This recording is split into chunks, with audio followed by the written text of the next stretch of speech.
Investors, क्या आपने एक चीज ऑब्जर्व करी है कि जहां एफआईआईज हमारे इंडियन मार्केट से लाखों करोड़ों रुपए सेल कर रहे हैं, वहां पे एक सेक्टर एकदम ढीठ की तरह खड़ा है। यस, थंबनेल से भी आप समझ चुके होंगे कि we are gonna talk about pharma sector in this video. आज हम एक ऐसे स्ट्रक्चरल मेगा ट्रेंड की बात करने वाले हैं जो आने वाले 2 से लेकर 5 साल तक इंडियन इक्विटी मार्केट को कंप्लीटली डोमिनेट कर सकता है। अगर आपको लगता है कि इंडियन फार्मा सिर्फ सस्ती जेनरिक मेडिकेशंस बनाता है, तो आप मार्केट में आने वाली सबसे बड़ी वेल्थ क्रिएशन साइकिल को मिस आउट कर सकते हो, क्योंकि 2026 से 2030 के बीच में दुनिया भर में करीब $236 बिलियन की ब्लॉकबस्टर ड्रग्स अपनी पेटेंट एक्सक्लूसिविटी खोने वाले हैं। यानी इंडियन फार्मा सेक्टर के लिए एक once in a decade opportunity. आज के इस वीडियो में एज अ मार्केट एनालिस्ट मैं आपके साथ exact data, institutional order flow और मैक्रो पैरामीटर के बेसिस पे फार्मा सेक्टर की इन्फॉर्मेशन दूंगा एंड इवेंचुअली टॉप 5 स्टॉक्स आपके साथ शेयर करूंगा, जिसमें से 3 लार्ज कैप कैटेगरी के हैं और 2 mid to small cap category के। क्या हालचाल इन्वेस्टर्स, मेरा नाम है गोरक्ष और मैं हूं एक स्टॉक मार्केट एनालिस्ट और आप देखना शुरू कर चुके हैं द डोजी।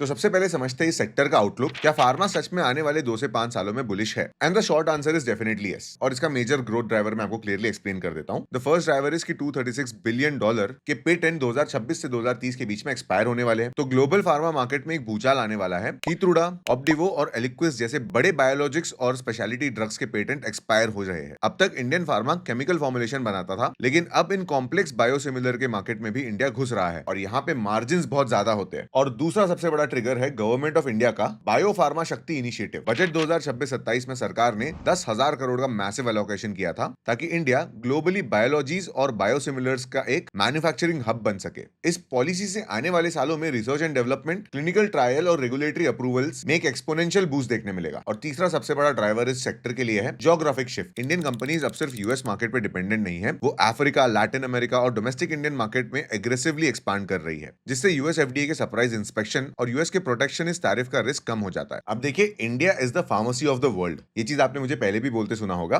तो नो डाउट कि जो अगले 5 साल में पेटेंट एक्सपायर होने वाले, इसका डायरेक्ट एडवांटेज इंडिया को मिलना ही है। बट फिर भी एज एन एनालिस्ट मैं आपको 3 चीजें और चेक करने बोलूंगा, जिस चीज को आपको क्लोजली मॉनिटर करते रहना पड़ेगा आने वाले समय में भी। सबसे पहला इंस्टीट्यूशनल ऑर्डर फ्लो, जिसमें आपको क्वार्टरली ये चेक करना पड़ेगा कि एफआईआईस का flow in the stocks, pharma sector के स्टॉक्स में पॉजिटिव है या नहीं। ऐसा इसलिए क्योंकि कंपनीज तो ग्रो करती रहेगी, लेकिन शेयर प्राइस एप्रिसिएशन से ही तो आपको फायदा होगा। और शेयर प्राइस तभी ऊपर जाता है जब कंपनी की डिमांड बढ़ती है, स्टॉक की डिमांड बढ़ती है। और दूसरा रिस्क फैक्टर आपको जो चेक करना रहेगा वो है डेट टू आरएनडी का रेशियो। बायोलॉजिक्स में शिफ्ट होने के लिए एक भारी कैपिटल चाहिए और आज इंडिया की काफी सारी फार्मा कंपनी डेट फ्री है, लेकिन आगे चल के अगर आरएनडी करना है तो इन्हें कर्जा लेना पड़ेगा, जिसकी वजह से इनके फंडामेंटल्स पे हिट आएगा। तो क्योंकि इन चीजों का फ्यूचर में हमें ध्यान देना पड़ेगा, इसलिए मैंने यहाँ पे मेंशन किया। And now let's talk about the top 5 stocks जो फार्मा सेक्टर की रैली को राइड करेंगे। Stock number 1 is Sun Pharma. अगर इंडियन फार्मा का कोई अनडिस्प्यूटेड किंग है तो वो है सन फार्मा। मैं इस स्टॉक पे इसलिए बुलिश हूं क्योंकि इनका स्पेशलिटी फर्स्ट आरएनडी अप्रोच इन्हें डोमेस्टिक पेयर से अलग खड़ा करता है। Q1 FY26 में कंपनी ने लगभग 880 करोड़ स्ट्रिक्टली आरएनडी में इन्वेस्ट किए, जो इंडस्ट्री में सबसे हाईएस्ट है। अगर आप फंडामेंटल्स के बेसिस पे देखोगे तो एक मेगा कैप कैटेगरी की कंपनी है। इसका ROCE 20% है, लगभग डेट फ्री कंपनी है और प्रॉफिट एंड लॉस स्टेटमेंट अगर आप देखोगे तो all time high revenue and all time high profits पे भी ये ट्रेड कर रही है। इसकी सेल्स ग्रोथ अभी डिसेंट है, एकदम अच्छी नहीं बोलूंगा, and valuation point of view से एज ऑफ टुडे ये फेयरली वैल्यूड है। अब दूसरा जो लार्ज कैप स्टॉक हम डिस्कस करेंगे वो है टोरेंट फार्मा। अगर आपको ग्लोबल जियोपॉलिटिकल टेंशन और यूएस टैरिफ से बचना है तो टोरेंट फार्मा एक अल्टीमेट आंसर है। इसका focus majorly Indian domestic market पर है। जेबी फार्मा के एक्विजिशन के बाद कार्डियोवैस्कुलर, गैस्ट्रो और सीएनएस थेरेपीज में इनका मार्केट शेयर टॉप 5 में आ चुका है। लेकिन रियल गेम चेंजर है इनका हाल ही में लॉन्च किया हुआ सेमाग्लूटाइड ब्रांड। हाँ, वही मैजिकल वेट लॉस ड्रग। ये डायबिटीज और एंटी ओबेसिटी मार्केट को टारगेट कर रहा है, जो कि ग्लोबल लेवल पे एक्सपोनेंशियली ग्रो हो रहा है। अगर फाइनेंशियल्स की बात करें तो टोरेंट फार्मा भी एक लार्ज कैप कंपनी है। 1,40,000 करोड़ का इसका मार्केट कैप है।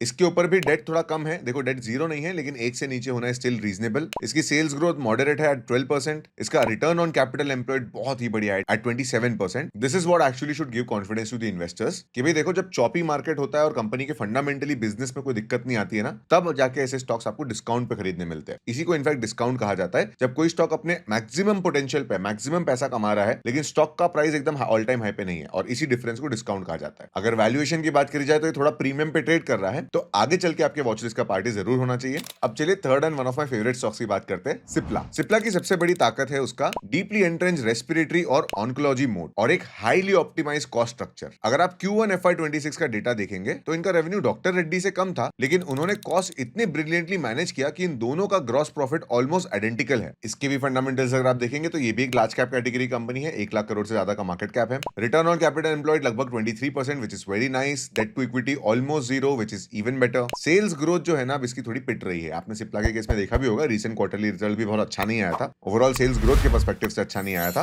पर अगर आप वैल्यूएशन की बात करोगे तो अमंग्स ऑल द 3 जो हमने अभी मेंशन किया, ये सबसे ज्यादा अंडरवैल्यूड कंपनी है। और फिर भी अगर आप इसका प्रॉफिट एंड लॉस स्टेटमेंट देखोगे तो कंपनी का रेवेन्यू आज से ज्यादा कभी नहीं था, लेकिन नेट प्रॉफिट इस क्वार्टर की वजह से थोड़ी मार खा गया। That is the only sign of concern. तो चलिए अब मैं आपको 2 अच्छे मिड कैप स्टॉक्स बता देता हूं फ्रॉम फार्मा सेक्टर। अच्छा, before I tell you these 2 stocks, मैं quickly as a research analyst आपको अपने सर्विस के बारे में बता देता हूं। अगर आप एक इन्वेस्टर हो जिसके पास एनालिसिस करने का बहुत समय नहीं होता है, तो आप हम जैसे सेबी रजिस्टर्ड आरई की सर्विसेज अवेल कर सकते हो, जिसमें आप मेरी रिसर्च रिपोर्ट के बेसिस पे इन्वेस्टमेंट डिसीजन ले सकते हो, आप स्विंग ट्रेडिंग कर सकते हो, इन्वेस्ट कर सकते हो, ETF, mutual funds, SIP, everything is included. If you want to know more about this service then description से लिंक ले लेना। And let us now check out the 4th stock, Ajanta Pharma. Ajanta Pharma pick करने का रीजन सिंपल है, this is the emerging market player. ये company US FDA की strict और volatile pricing market को कंप्लीटली बाईपास करके अफ्रीका और लैटिन अमेरिका पर एग्रेसिवली फोकस कर रही है। ये रीजन ग्लोबल एवरेज से दुगनी तेजी से बढ़ रहा है। फाइनेंशियली ये कंपनी बहुत अच्छी है। मार्केट कैप वाइज एक मिड कैप कैटेगरी कंपनी है। इसका रिटर्न ऑन कैपिटल एम्प्लॉयड 32% का है। ऑलमोस्ट एक डेट फ्री कंपनी है, जो कि बहुत ही अच्छी बात है। फंडामेंटली अगर आप प्रॉफिट एंड लॉस देखो तो all time high revenue and all time high profits, मेरा फेवरेट मेट्रिक। बेसिकली बिजनेस में कोई दिक्कत नहीं है, आप खुद ही सोचो 5,000 करोड़ के सेल्स करना है, it's not a small thing, right. And valuation के पर्सपेक्टिव से देखे तो ये fairly value to under value category में आती है। और अब मैं आपको बताऊंगा 5th and the final stock, that is JB Chemical and Pharma. Global private equity giant KKR की बैकिंग के साथ ये मिड कैप स्पेस में एब्सोल्यूट बीस्ट बन चुका है। डोमेस्टिक गैस्ट्रोइंटेस्टिनल, हाइपरटेंशन और कार्डियक सेगमेंट में इनकी प्राइसिंग पावर अनचैलेंज्ड है। इनकी बैलेंस शीट और फंडामेंटल्स भी अगर देखें तो मार्केट कैप वाइज एक मिड कैप कैटेगरी कंपनी है। इसका ROCE लगभग 26% का है, विच इज वेरी नाइस। ये भी एक डेट फ्री कंपनी है, जिसका रेवेन्यू ऑल टाइम हाई पे है और नेट प्रॉफिट भी ऑल टाइम हाई पे है। इसकी सेल्स ग्रोथ आप देखोगे तो काफी एवरेज है and profit growth double digits में। वैल्यूएशन के पर्सपेक्टिव से क्योंकि सेल्स ग्रोथ कम हो रही है, दैट इज व्हाई अभी ये थोड़ा सा ओवर वैल्यूड कैटेगरी में दिख रहा है, but overall definitely deserves a place in your watch list. So to conclude this video, 2026 से 30 के बीच में जो पेटेंट एक्सपायर होने वाले हैं, उसका डायरेक्ट एडवांटेज इंडिया को मिलना ही है, इंडिया के फार्मा सेक्टर को मिलना ही है। And never forget that India is the pharmacy of the world. हमारे एक्सपोर्ट्स का एक लार्ज चंक इसी सेक्टर से आता है, तो अगर करेंसी भी हमारी वीक होती है तो इस सेक्टर को फायदा होता है। एंड एवरीथिंग असाइड, आपको पता होना चाहिए कि रुपी के कंपैरिजन में डॉलर हमेशा थोड़ा स्ट्रेंथन होता ही रहेगा। That is just how it is designed. तो इस सेक्टर पे पिवट करने के लिए एक और मोटिवेशन हमें मिलता है। So with this said, I would like to conclude this pharma sector video. अगर ये वीडियो पसंद आए तो लाइक करना, यहां तक देखा है तो सब्सक्राइब करना मत भूलना, and I will see you